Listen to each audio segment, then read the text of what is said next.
This is Fred Allen, fellows. When the war first started, the Army rounded up a lot of old actors and said, we want you hams to get some shows together. We're going to send you overseas to entertain the boys in service. Well, according to the good news we've been getting back home here recently, you fellas are going so fast, the actors can't possibly keep up with the troops. Now, you can't expect a lot of wind-broken old actors to keep up with you guys in jeeps. So I guess the only way I can overtake you boys is with a radio show. And that's what I have for you now. Our guest star is Orson Welles, who started out as a boy prodigy and lived up to it. We've got Benet Venuta, the famous Broadway singing star. We have Portland, the mighty Allen Art Players, and Al Goodman's orchestra. The program opens with Irving Berlin's hit song, This is the Army, Mr. Jones.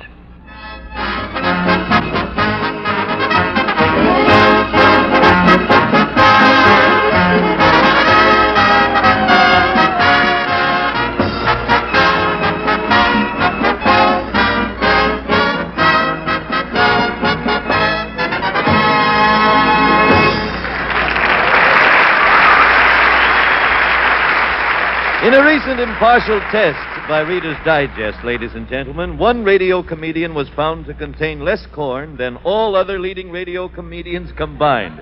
And here he is, Fred Allen.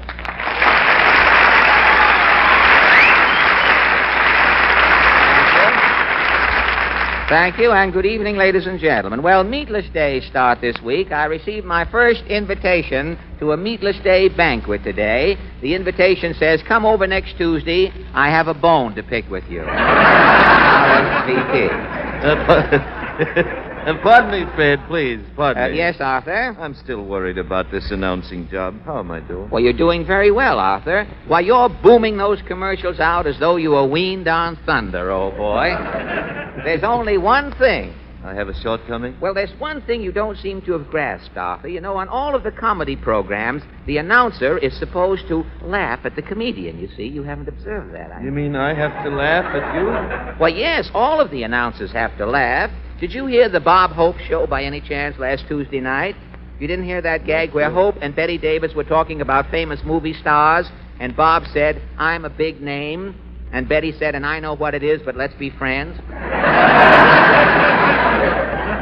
Well, you should have heard Hope's announcer, Wendell Niles, get hysterical at that show. No kidding. Did you hear Jack Benny's show tonight? Uh-uh. What that underpaid Don Wilson had to laugh at tonight. And go to Arizona to do it yet. He just... Why, that one gag, did you hear when Benny said he sat on a cactus out there around Phoenix? And not Phoenix as Benny, but he sat on a... Benny said he sat on a cactus, and Mary said he had to take his trousers off with tweezers later in the afternoon. Well, Don Wilson laughed at that, Arthur. Oh, poor Don. How are you? Say, tell me, how are you on laughing? That's all I wanted to know, Arthur. You just keep laughing, and I'll turn to the latest news of the week. The March of Trivia presents its weekly lowlight from the world of news. Washington, D.C. Newspapers United Scrap Metal Committee starts a survey to determine which American city contributed the highest per capita quota to nationwide scrap drive. 5 New York boroughs check on their salvage drives completed during the past week. A man who refuses to give his name from Queens reports. The tavern where I hang out donated its brass rail for the metal drive. The brass rail. Has the loss of the brass rail bothered you any? After 20 years, I find that my right leg is 6 inches shorter than my left. A lady from Brooklyn reports. I put my husband out in front of the house. The metal drive took him away. The metal drive took your husband? Yeah, he had iron in his blood. A gentleman from the Bowery says... I give all the metal I had. What business are you in, sir? Well, lately I've been making a fair living hitting guys over the head with a piece of lead pipe. And you, I turned in me piece of lead pipe to the drive. Good. And you're going straight now? I ain't hitting guys with no metal no more. Fine. I'm using a rock. Well, I'm sure you're leaving a good impression, and I think that cleans up.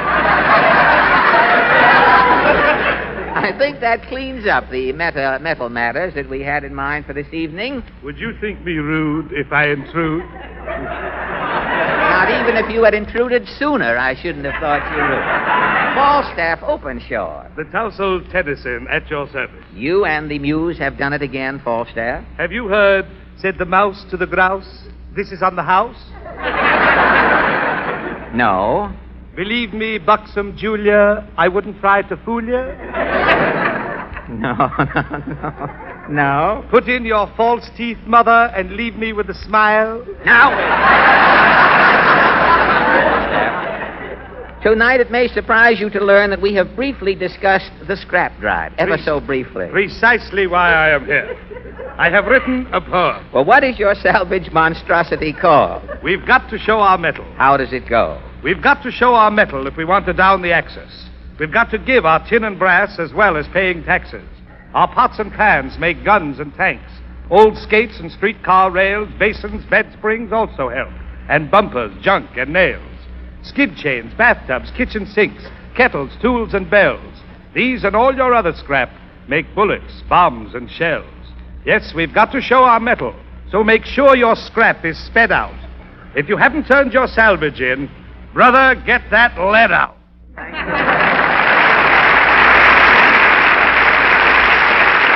now, ladies and gentlemen, our singing guest, a charming lady, one of the stars in the hit show By Jupiter. Meet Miss Benet Venuta. Welcome to our little psychopathic circle, Benet. What are you going to sing for us tonight? I'd like to do my favorite song from the show, Everything I've Got Belongs to You. Mr. Goodman, if you will.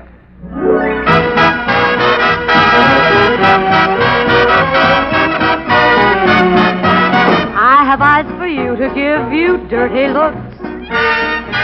I have words that do not come from children's books. There's a trick with the knife I'm learning to do, and everything I've got belongs to you. I have a powerful anesthesia in my fist, and the perfect wrist to give your neck a twist. There are hammerlock holes, I've mastered a few, and everything I've got belongs to you. Share for share, share alike. You get struck each time I strike. You for me for me. I'll give you plenty of nothing. I'm not yours for better, but for worse. And I've learned to give the well-known witch's curse. I've a terrible tongue, a temper for two, and everything I've got belongs to you. Don't stamp your foot at me, that's impolite. To stamp your foot at me is not quite right. All I discover is you're not so fine. I fear my lover is a swine. I have eyes for you to give you dirty looks. I have words that do not come from children's books. There's a trick with a knife I'm learning to do, and everything I've got belongs to you. Share for share, share alike. You get struck each time I strike. You for me for me. I'll give you plenty of nothing. I'm not yours for better, but for worse. And I've learned to give the well-known witch's curse. I've a terrible tongue, a temper for two, and everything I've got belongs. Everything I've got belongs. Everything I've got belongs to you.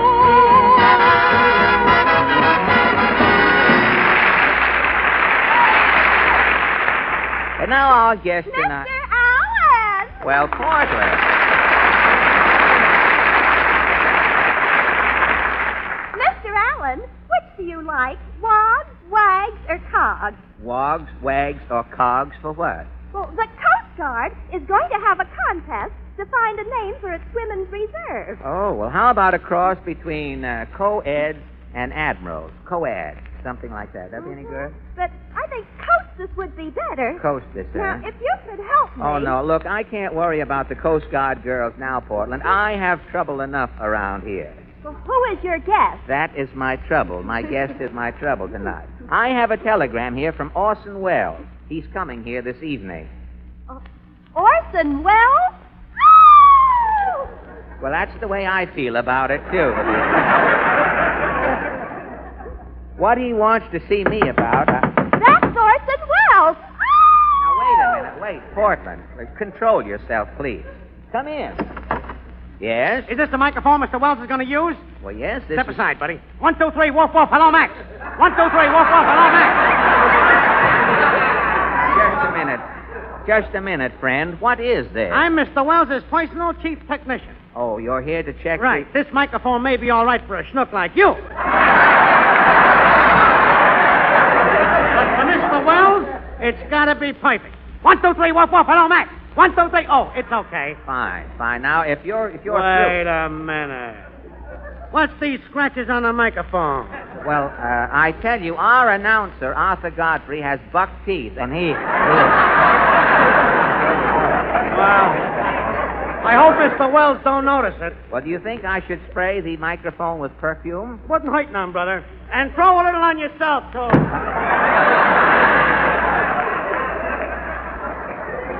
Orson Welles. Special technicians he has to have to go on the air. All the president needs is 2 logs and a Boy Scout. He has to have 2 logs. Gee, I'm getting scared. Oh, why? Well, maybe Mr. Wells is coming here to get even with you. Even for what? I had nothing to do with Citizen Kane. Orson Welles? Now, Portland, quiet, please. Come in. Excuse me, I shan't be a minute. Hello out there. Hello out there. Hello out there. Look, Quiet, brother. please. Hello out there. What is this? I am Mr. Wells' personal acoustical diagnostician. Oh, I didn't... I'm testing the acoustics. Oh, you're testing the acoustics Yes, in if here. Mr. Wells doesn't like the acoustics in here, you may have to tear down part of the studio. Tear the whole... Yes. Goodbye out there. We should wreck the building for Mr. Wells yet. Now, stop trembling, Portland. I'm scared. Maybe Mr. Wells is going to beat you up for those jokes you told about him. Beat who up? I have never seen a genius yet with muscles. Now... If Mr. Wells thinks that he's going to... Oh, now what? Yes. Let me see. Now, wait, just please. What is with this sniffing, mister? Who are you? I'm Mr. Wells' personal physician. Yes. But what... I'm checking the air in here to see if it's fit for Mr. Wells to breathe. Oh, yes. Well, everybody else in here is breathing the air. Mr. Wells is a great artist. He's a very sensitive man. Oh, sensitive? Yes. Well, he was on Jack Benny's program last spring, wasn't he? And if he can stand that, he can stand anything. For your information, sir. Mr. Wells had a cold that night. Goodbye. Mr. Wells sure doesn't take any chances, does he? Boy, I wish I knew what he wanted to see me about. I'm getting nervous myself now, hanging around here, all these people. Hey, now, wait a minute, you fellas. Mr. Wells is stepping out of his car. Roll that red plush up to the microphone, boys. Mr. Wells is entering the building. Hit those spotlights. Light that incense. Mr. Wells is here. The fanfare, Sam. Presenting... Mr. Orson Welles.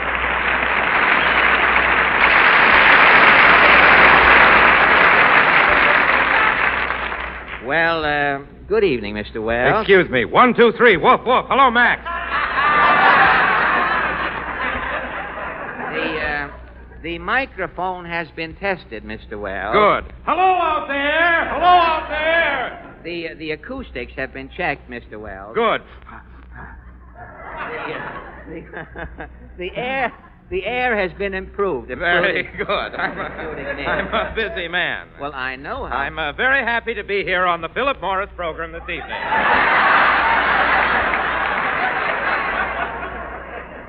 That was Friday night. Oh, yes. What night is this? Sunday. Oh, yeah. This is the Texaco Star Theater. My name is Allen. Fred Allen? Yes. How do you do, Mr. Allen? Mr. Wells, I'm thrilled. Naturally.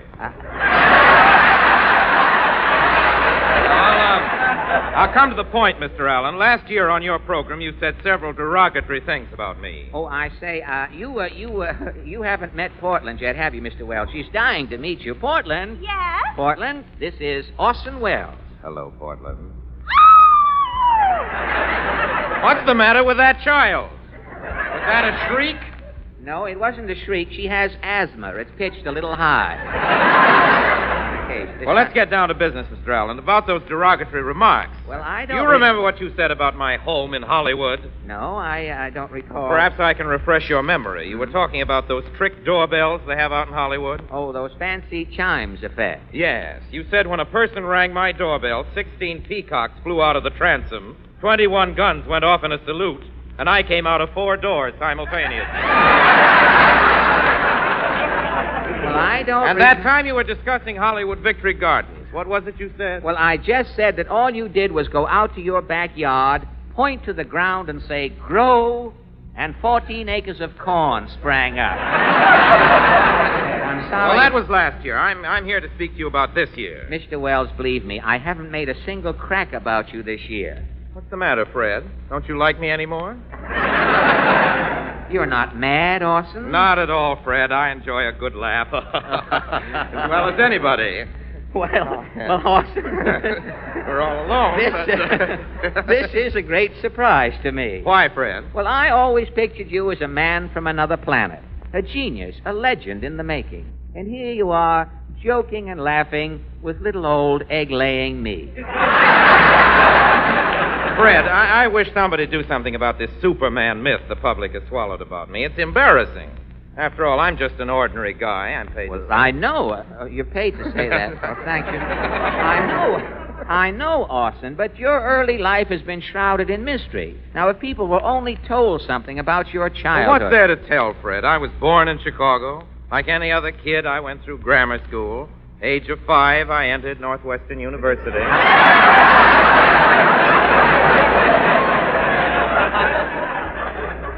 At 5, you entered college? As a sophomore, I skipped the freshman year. My college days were uneventful. I majored in Esperanto. I belonged to the Glee Club, and at pipe nights, I used to sing duets with myself. You sang duets all alone? Yes, I forgot to mention it. Until I was 12, I had 2 heads. 2 heads? I was like thousands of other kiddies running around Chicago in those days. Well, I got out of college at 7. Magna cum laude. I hung around Einstein a while, and we tiffed one day over a bit of calculus, and I rejected Einstein's theory and went into the theater. And the rest, of course, is history. Oh, it's been nothing, Fred. I've had a little success in theater, radio, and pictures. Does that mean I'm a genius? I wear the same clothes as other men. I eat the same food. Like any ordinary guy who works hard. My feet hurt at the end of the day. Well, no wonder. Trying to squeeze 14 toes in an ordinary pair of shoes. But tell me, Orson, are you back from Hollywood to do a play? No, Fred. I'm going back into radio for the Lockheed Company. That's really why I wanted to talk to you tonight. Oh, about your new program? Yes, I want you to appear with me in my first play. Me? Awesome. Gad, this is an honor, man. What is your... What is your first play? We'll do Victor Hugo's great story, Les Miserables. You will co-star with me. Just you and I do the entire play? Yes, it will be 50-50. I'll play Jean Valjean. And I? You will play the French detective Javert. Javert, hey? Je suis the law. Oh, you speak French, Fred? Just enough to get out of Rumpelmayer's, Orson. Just enough to get out. Well, that'll help a lot. Now, if we can rehearse a minute, we'll run over the play here before I go. All right. We'll present our co-starring epic, Les Miserables, immediately following a short selection by Mr. Goodman. Allen and Wells. Gosh. Or, Wells and Allen.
And now, ladies and gentlemen, Mr. Wells and I present our dramatic highlight of the evening. Are you ready, Orson? Yes, Fred, you have your part. Yes, frankly, I must confess I'm a little nervous. You'll be all right, Fred. You're with me in every scene. We're co-stars. Oh, yes, everything's 50-50. Well, how does the play start? I do the narration. Oh, Fred. I see. Les Miserables, Victor Hugo's immortal story of a soul transfigured and redeemed through suffering. This is an Orson Welles production. Radio version of Les Miserables prepared by Orson Welles. Directed by Orson Welles. Starring Orson Welles.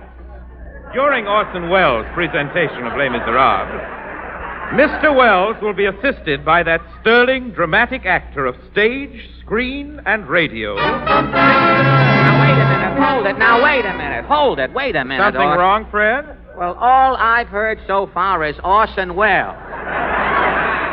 Now, after all, if I am co-starring with you, at least my name should be mentioned here. Well, I announced you, Fred. The music cut in too quickly. Well, now watch that, Mr. Goodman. You're over-anxious tonight.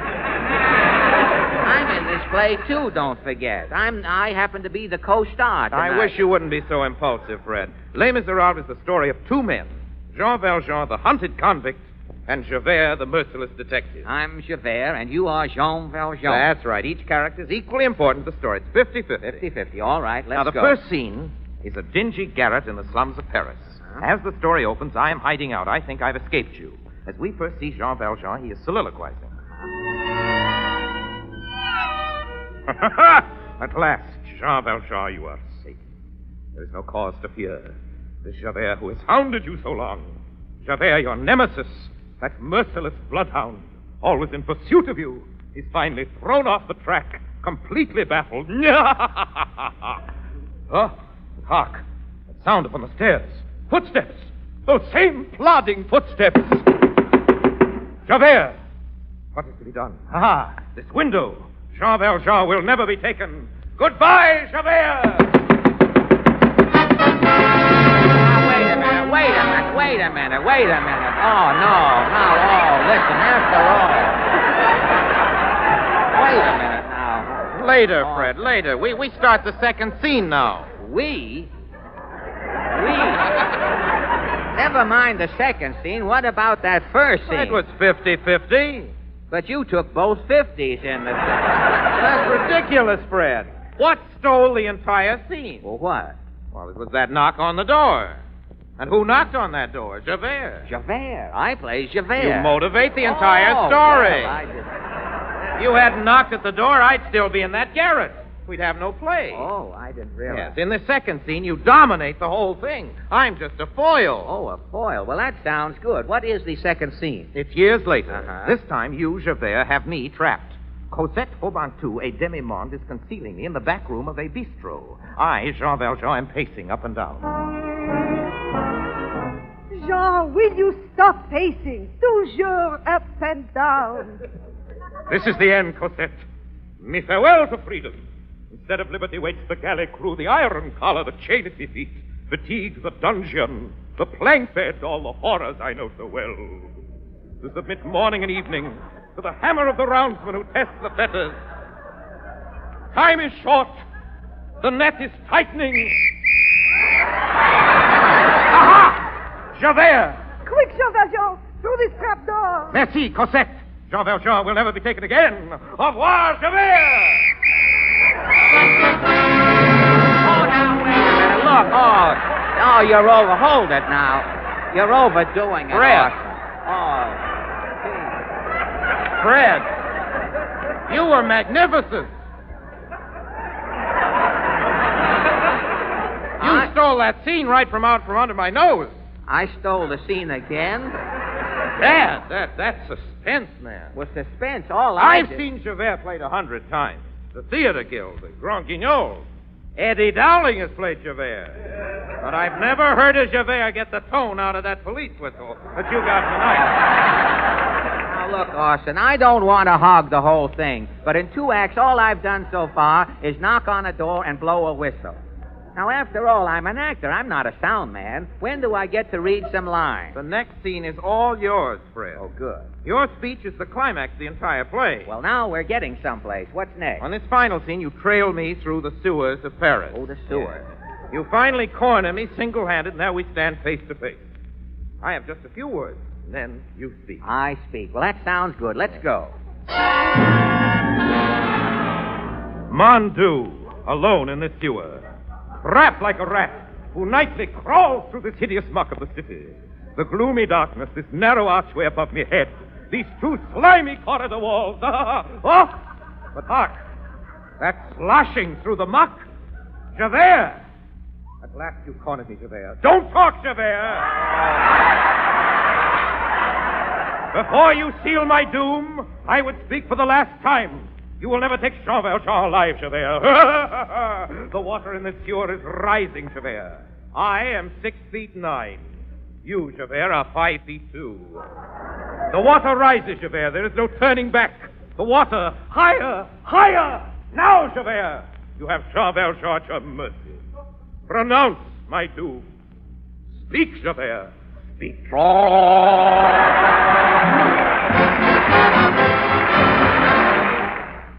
Well, I guess that concludes our meeting for this time, boys. I hope you liked the program, and I hope you'll be hearing from me again real soon. This is Fred Allen saying goodbye and good luck. This program was produced by the Special Service Division of the War Department of the United States of America.